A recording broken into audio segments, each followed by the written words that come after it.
Hey everybody, off the mic sports network here.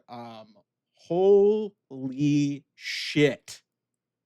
This final four, I was already telling you people like, hey, get over the Cinderella stuff. We're gonna get some great basketball in the final four. We got great drama, uh, great high level game between Florida and Auburn. Florida advances to the final four, but we need to talk about the nightcap. Duke and Houston. This was as stunning of an ending as I've seen to a college basketball game in all my years. All my years. This is as stunning an ending as I've seen in the Final Four. It's as stunning an ending as I've seen in this NCAA tournament. The Duke Blue Devils. I'm gonna pull up my box scores here. The Duke Blue Devils were leading 66-59 with a minute and 14 seconds to go in this game.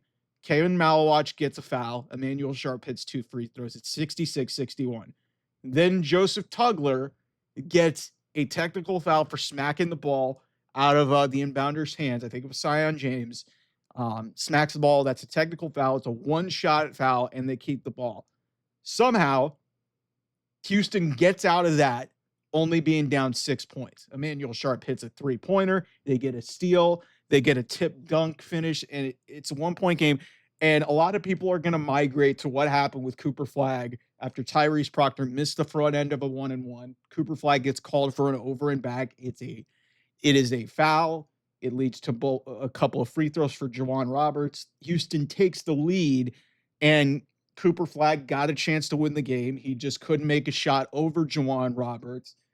And because of just persistence and just the ability and never giving up, Kelvin Sampson's team is in the national championship game. And Duke, a team that I was ready to anoint as one of the best basketball teams this sport of college basketball has ever seen, is out of the tournament with 3 lottery picks and something that I did not think was going to happen, let alone with about 8 minutes to go in this game. It was a 14 with 8 minutes to go in this game. I'm going to go back to the box score here. With 8 minutes and 17 seconds to go in this game, it was 59-45. 59-45. Houston wins this 70-67. Just an unbelievable ending. An unbelievable and unfathomable collapse from Duke. And a lot of people are going to migrate to, hey, the ACC schedule, Duke blew out a bunch of teams. Guys, don't give me that. The Final Four, they're tight sphincter moments for anybody. So I don't think this is on the ACC. I just think that, Duke in a tough spot against a really good team in Houston that just never surrendered and never gave up when they had even the slightest bit of a chance. Like I said, this was a 6-point game off of a technical foul within the last minute of this game. And somehow Houston comes out with a W. They're going to the national championship game. They face Florida on Monday night. This was just an all-timer, But legacies are impacted and legacies are affected. We're going to have so many questions about what in the fuck happened to Duke here in the dying. Like I said, it was an 11-1 run in the last 74 seconds of this game. 11-1. Houston, a team that we have known to be offensively challenged, finds a way to come through. LJ Cryer is a champion. He's won at the highest level of this sport. Granted, he was a role player for Baylor back in the 2021 season where they beat that Gonzaga team that was undefeated. But what this comes down to is a culture under Kelvin Sampson and just a great coach in Kelvin Sampson.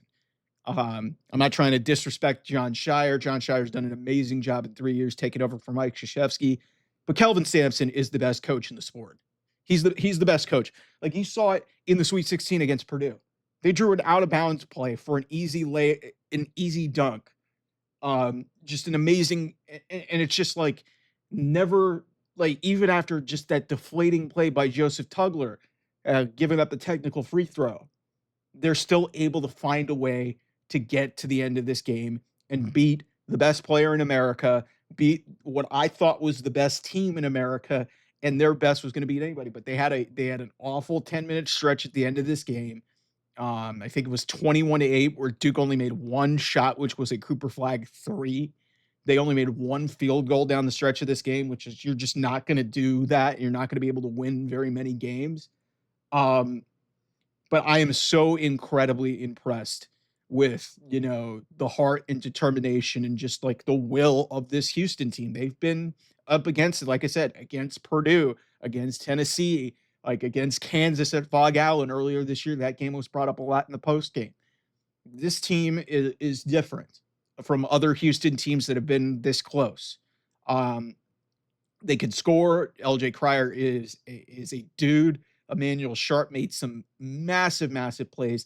They get a huge steal off an inbound. They just keep coming at you, and it would no matter what the situation, they do not get rattled. They were down 14 inside the last 8 minutes in this game, and somehow they've come away with the W. Like it's as amazing a finish as I can remember in all my years of watching this tournament and all my years of watching college basketball. So credit to Kelvin Sampson. It's going to be hard to bet against them against Florida, but Florida's got a dude on the other side in Walter Clayton that's just been, he's basically baby Steph Curry.